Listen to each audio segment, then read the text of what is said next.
editor of the Tughlak Magazine, chairman of the Vivekananda International Foundation, foremost journalist, S. Gurumurthy is with us this evening. Mr. Gurumurthy, I believe that Mr. Amit Shah ji also met you this evening, or this afternoon, or earlier today before the official press conference. He had a one-on-one meeting with you today in Chennai. Whatever you can share with us on what both of you discussed and, the strategic direction that you see politics take after this alliance. It's an unfortunate development in 2024 that the AIADMK and BJP alliance broke. Had it not been the case, the two parties together would have won at least 25 seats in the previous elections, that is 2024 elections. So that unfortunate breakup apart, BJP and the AIADMK share a common idea of removing the DMK and keeping it away from power, because DMK is intrinsically an anti-national party.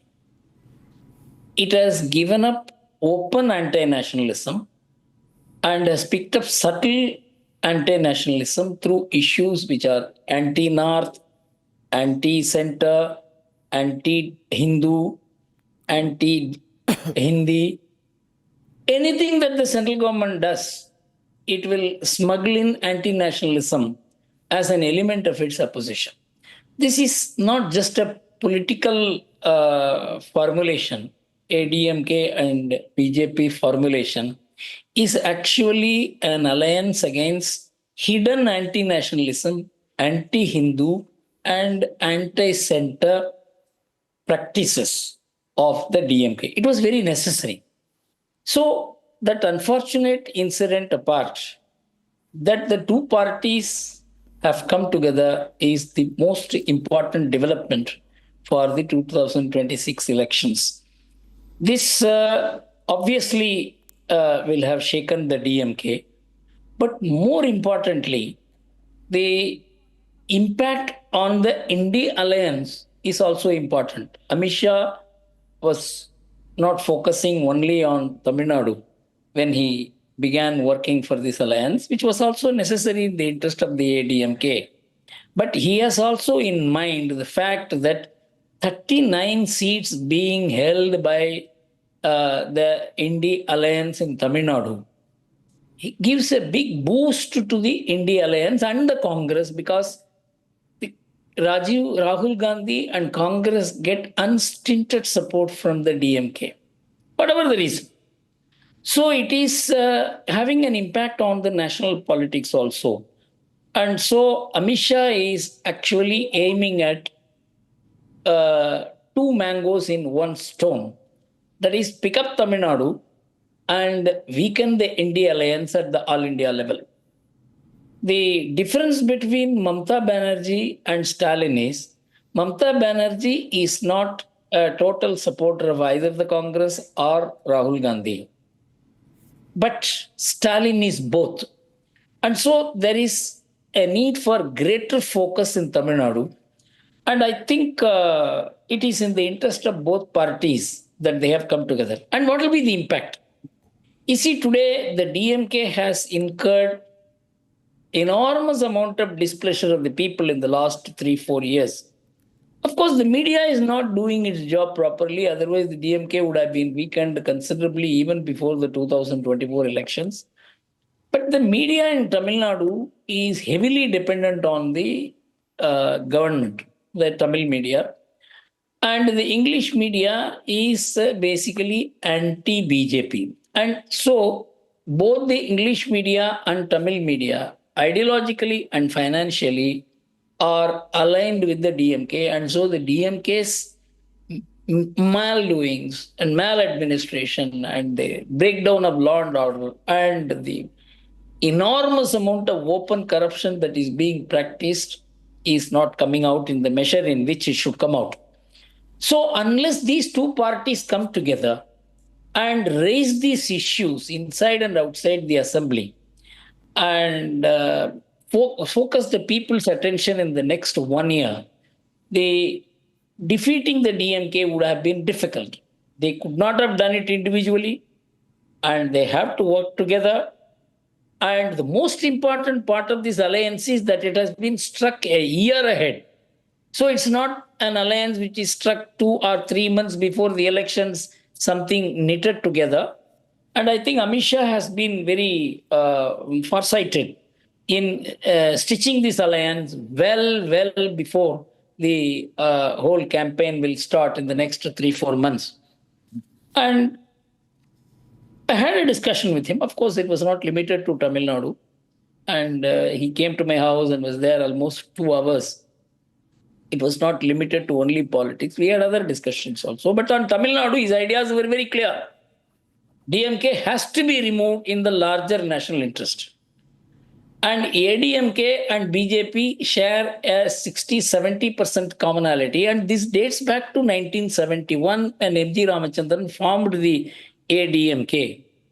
And he called it AIADMK. This is important. This is often missed in the public discourse, that he called it All India Anna DMK. So he gave a national orientation to Dravidian politics, and he absorbed the national party's votes. That is how the Congress got weakened, because the Congress became parochial, it became regional, it became a subsidiary of the DMK, and M.G. Ramachandran took over the nationalist mandate aspirations of the Tamil people. That is how the Congress declined. But what happened in recent times, because of Annamalai, his tremendous amount of work backed by the Prime Minister, the BJP is now rising, not only in terms of votes, but also in organizational strength, in raising issues and linking Tamil Nadu back to the national mainstream. And so the rise of the BJP is also a very important factor. It's not just an electoral issue. And so the best thing that has happened is that the two parties have come together. And what has been the strength of the DMK is the alliance. It has stitched together an alliance in which a majority of the minority votes will go to it. Of course, communists have few strongholds here. And the anti-national stream of Tamil Nadu, which is about 3-5% votes, that is also going into the DMK. And so it is partly ideological, partly electoral, and it is very well managed by one family. Well, it would be great to be a fly on the wall on that 2-hour meeting between you and Amit Shah. But can you give me a sense of how you're viewing and how the Home Minister viewed the national picture? And one more question I'd like to add to that. First, your sense of how the Home Minister is viewing the national political picture, as much as you can share. Also, 4 crucial Rajya Sabha seats come along with this ADMK's entry. So many people think that the BJP's gradual but very determined consolidation in states like Tamil Nadu, an attempt after Rajiv Chandrasekhar being put in to go a little stronger in Kerala, and then bringing maybe Dilip Ghosh back, giving a bigger fight in Bengal next year, is all part of an ultimate attempt at having one nation, one poll before 2029. You see, Tamil Nadu is a very important component of the change. You first mentioned that in the next elections, next year, there are elections in Bengal and Tamil Nadu. Even if Tamil Nadu is won and Bengal you don't win, it's a very big boost to not only NDA but the nationalist forces. If Bengal also we win, it will be a paradigm shift in Indian politics. It is not just going to be limited to the impact on Rajya Sabha. It will mean not just a political or constitutional strengthening of the India, but it will also mean strengthening of the emotional bond, which has been weakened in the last 3-4 decades. What the BJP's rise is doing, it is not in just electoral terms or development, but it has to do with the underlying national consciousness. which has been weakened considerably because of the compromising attitude of the Congress. I was a congressman myself. I was in a party which was not compromising.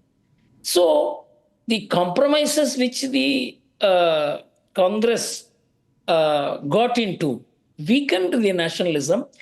And what these two gentlemen are doing, the Prime Minister and the Home Minister, is not only addressing the lacuna in terms of numbers, which the constitutionalism of India needs so that we don't have a weak government at the center, but more importantly, strengthening the national consciousness. And that is very much needed in Tamil Nadu, and ADMK is very much part of it because MG Ramachandran breaking away from the DMK on this one ground that we cannot be parochial. What you're saying is that, sorry to interrupt you, sir, what you're saying is Tamil Nadu, whatever happened today, is part of a larger national, well-planned strategic consolidation by the BJP of nationalist forces across the country. So this must have some end goal. This must have some end goal. What would that end goal be? Because for nationalists, not having a uniform civil code was, we came to this belief that after the numbers which the BJP got in June, you won't have uniform civil code. You won't have one nation, one poll. But given recent electoral performances and what is being planned in Tamil Nadu, the attempt to win back Assam, Uttar Pradesh, and win Bengal, it seems the original nationalist agenda is coming back. Could you describe, since you've had this great meeting with Mr. Amit Shah and you're so closely connected with everyone, including the Prime Minister, what is the larger goal that is being worked on? In as much as you can share, I know you can't share all details, Mr. Gurumurthy. What is the larger national purpose that the nationalist forces led by the BJP are working towards? You see, the BJP's rise with the decline of the Congress is not only in terms of filling up the numbers which the Congress was losing. This is very, very important. If you look at what transpired from late 1980s and 90s, and then what began happening in 2014. In the Vajpayee period, the idea was to fill the inadequate numbers with alliances so that there could be an alternative to the Congress. Of course, it was qualitatively different from the Congress rule, but it was not fully representative of the underlying national consciousness which has held the country together, which has been underplayed in public discourse and politics because of the distorted ideas of secularism and minority appeasement. Why don't we remove that word secular? I mean, it was inserted into the constitution. Would that be an end goal? The most misused word in Indian because politics. It's misused. So the BJP's rise is to address the way Congress dropped its core agenda of nationalism, which was the driving force in the pre-independence days. Correct. So I always say the BJP actually took the pre-independence Congress position. It is restoring India's national consciousness to the pre-independence days. So the BJP's rise is not just in terms of numbers or in terms of... What is the end goal? What is the end goal, sir? The rule at the center. What is the end goal that is being worked? Amit Shah explained it to me in clear terms. What? That his goal ultimately is not just to strengthen the BJP in numbers, but in the quality of our consciousness as a nation. That is what the BJP should represent, and he says it does. And that is his mission. In fact, he told me he wants to live long to achieve it.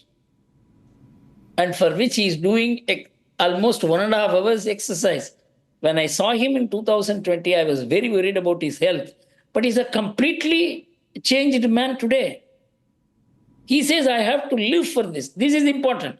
Everybody wants to live for something else, but he wants to live to achieve this. This is what he explained it to me today. So he's obviously, Amit Shah is saying that if we continue to politically consolidate, power is not an end in itself. Absolutely. The idea is to bring the country's civilizational values together, to strengthen India's cultural and Hindu identity, I presume. But in political terms, what would it be, sir? What about uniform civil code? What about one nation, one poll? Did you have an opportunity to speak about that?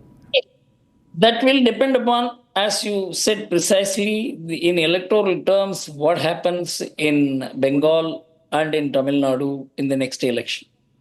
This is going to be a very important landmark. Okay. And in Kerala also, the BJP. A lot of your admirers are calling right now, and many people want to speak to you. One of the things I do on my program nowadays, Mr. Gurumurthy, you know, last time you and I met and you said involve more people in your program. I must say that I'm often inspired by my private conversations with Mr. Gurumurthy. I open up my lines nowadays and people call, some criticize, some support, but we receive a lot of love. And today, since I have you, I'll open the lines because maybe one or two of our viewers would like to speak to you, if you allow me, sir. Please. Yeah, but I'd like to ask you one question on Annamalai. You know, he's just 40, 41 years old, young man, a lot of energy. What happens to him now, you know? Because he has built up the party considerably with his energy, youthful energy. What happens to him? The party has a very big plan for him. That's all I can say. In Tamil Nadu or nationally? Because he brings a real difference. Nationally, he cannot be delinked from Tamil Nadu. He is that's the point. Very, very important factor in Tamil Nadu, and he will continue to be for a long time. What does Amit Shah think about him? Like, you know... the same way. What I am saying is the way he is thinking about him. Yeah. And probably, you know, this will all come out as public pronouncement and also by way of action. Okay. You see, Annamalai's rise in Tamil Nadu is a very, very important factor that has qualitatively changed the Tamil Nadu polity. I have experienced it because I know Tamil Nadu politics for the last 50, 60 years and more consciously in the last 45 years. Yeah. So, Annamalai is an irremovable factor from Tamil Nadu. But he has he is probably the only leader who has all India following without being in power, in position. Yeah. So he has clicked at the all India level. Yeah. So he is rising star at the all India level also for the BJP. And it is right for the BJP to project him as equally an all India personality. Okay, we got 2-3 callers we'll take. Our first caller is one of our loyal viewers, Mr. Vedi from Chennai. Mr. Vedi, you can speak to Mr. Gurumurthy, sir. If you have any thoughts. Good evening, Mr. Gurumurthy. Congratulations, first of all, for forging this alliance. I am sure you've been very instrumental in this. Yes. Hello, can you hear me, sir? Yeah, I can hear you. Madam, can you hear Hello? me? Because your line is very feeble. So I couldn't get the last sentence. Tell me. Yeah, congratulations, first of all, for forging this alliance, which we were really looking forward to. Okay. As a BJP supporter, I also want to ask you, was the interest of Annamalai cannibalized during this process is what I want to know. No. I can tell you no. You see, the BJP has not repeated the precedents anywhere in India. All BJP presidents' terms have ended. So, should they make an exception in the case of Annamalai was an issue. That's one thing. They would probably have done it if Annamalai has no role at the All India level. He has a role at the All India level. And so, probably they have taken a very balanced decision, which will align his potentiality as a national leader, an emerging national leader, with the situation in Tamil Nadu, where he will be there, but he will also be needed and be there at the All India level, which is also necessary for advancing Tamil Nadu's BJP interest. No, it's very important to have strong voices from the south of India in national politics. Yes. Very, very important. Venkatesh is calling from Madurai, sir. From Madurai, we have Mr. Venkatesh for Mr. Gurumurthy. Venkatesh ji, you can speak to Gurumurthy, sir, directly. Gurumurthy, sir, namaskaram. A big fan of Modi ji and also a big fan of Arnab. I agree that DMK has to be defeated at all costs in Tamil Nadu. It's really going beyond any acceptable level in terms of an anti-national and anti-Hindu stance.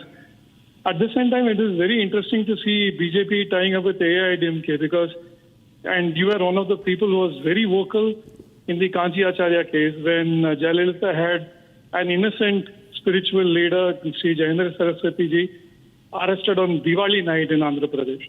Ridiculous case.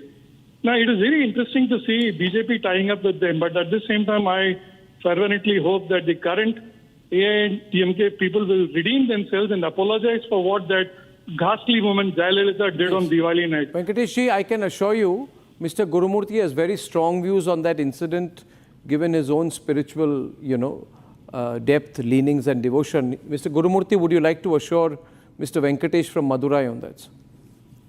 You see, you have to look at ADMK as a continuum.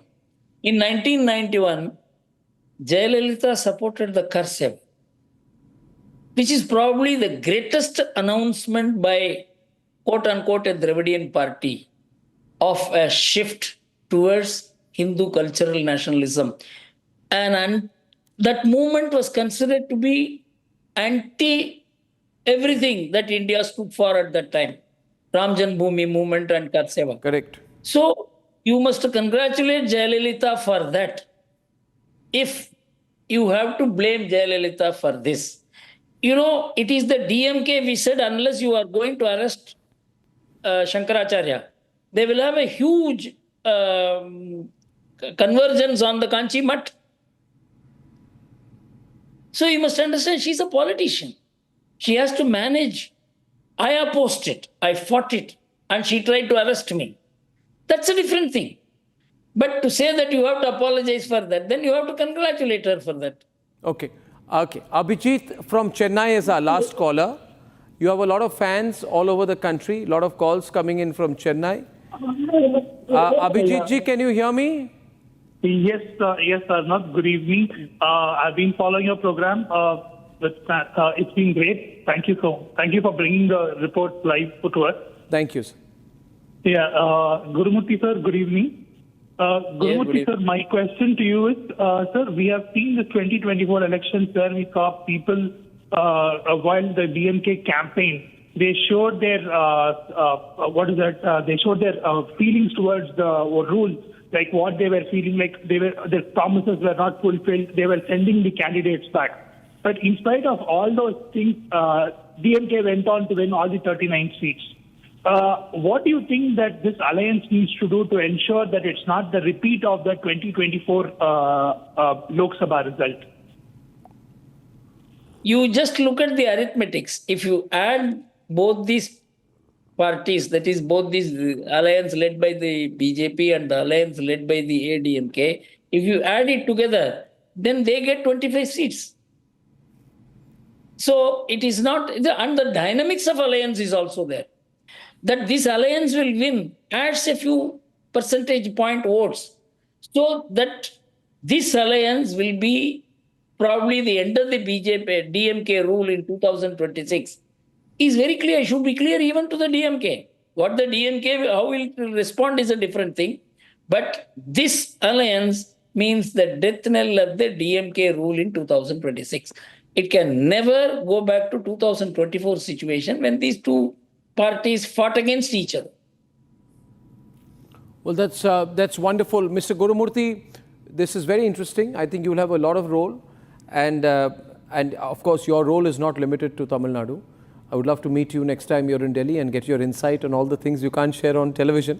Thank you very much, Mr. Gurumurthy. It's a pleasure to talk to you and a privilege. Thank you, sir. Thank you, sir. Thank you. Ladies and gentlemen, how wonderful it is. And I feel so honored to have an opportunity to link viewers to talk to our leading public intellectuals like Mr. Gurumurthy. And that's what television is all about.